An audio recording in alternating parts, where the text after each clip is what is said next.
I found an old receipt today, June 14th, 1994. I spent $400 on a pair of Italian leather shoes. I remember feeling so powerful walking out of that store, like I had finally arrived. I haven't worn those shoes in 30 years. I don't even know where they are. Probably sitting in a landfill looking just as expensive as the day I bought them. But do you know what I remember about that day? Not the shoes. I remember that I missed my daughter's first solo in the choir because I stayed late at the office to earn the bonus that paid for them. You think you're working for your future. You think you're building a life, but look at your hands. You're actually just trading your heartbeats for paper. And the bank is closing soon. You are walking around with this arrogant, comfortable delusion that you are immortal. You treat your time like a faucet you can leave running. But I'm standing at the end of the line and I'm telling you, the water is running dry. Let me tell you about Sarah. Sarah was my protege. Brilliant. Fast. She lived in the when-then world. When I get the VP title, then I'll start my garden. When I hit $1 million in the bank, then I'll take that trip to Greece.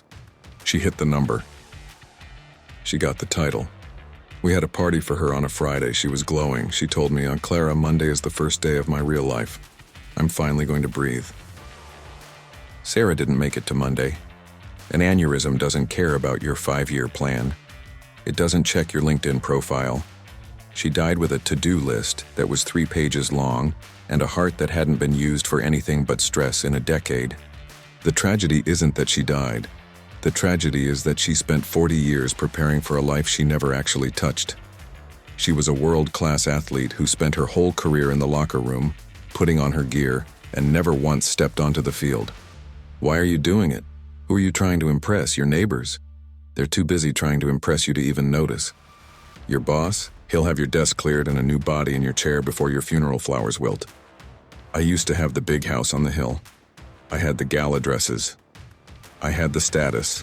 Now? I live in a room that smells like lavender and old books.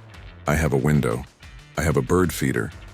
And I realized the bird doesn't care about my resume. Bank statement. Everything you are killing yourself to obtain is just future trash. That car? Scrap metal. That house?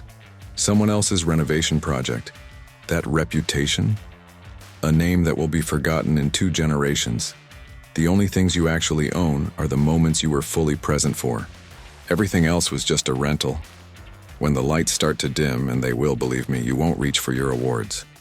You won't wish you'd sent one more email. You will reach for the hand of the person you loved.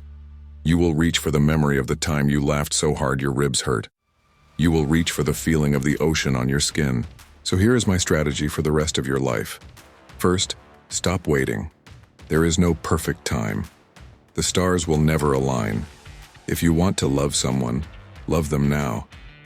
If you want to quit that soul-crushing job, quit now. The later you're banking on is a ghost. It doesn't exist. Second, kill your ego.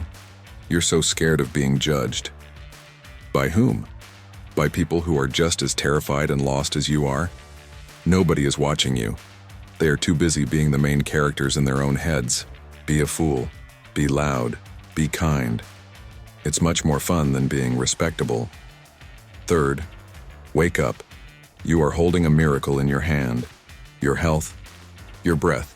And you're using it to scroll through a digital graveyard of other people's highlights. Put the phone down. Go touch the dirt. Go listen to someone's story. Forgive your enemy. Not for them, but because you don't have time to carry the luggage of hate anymore. I'm 88 years old. My back hurts and my eyes are dim. I have no more laters left. But you still have a handful of nows.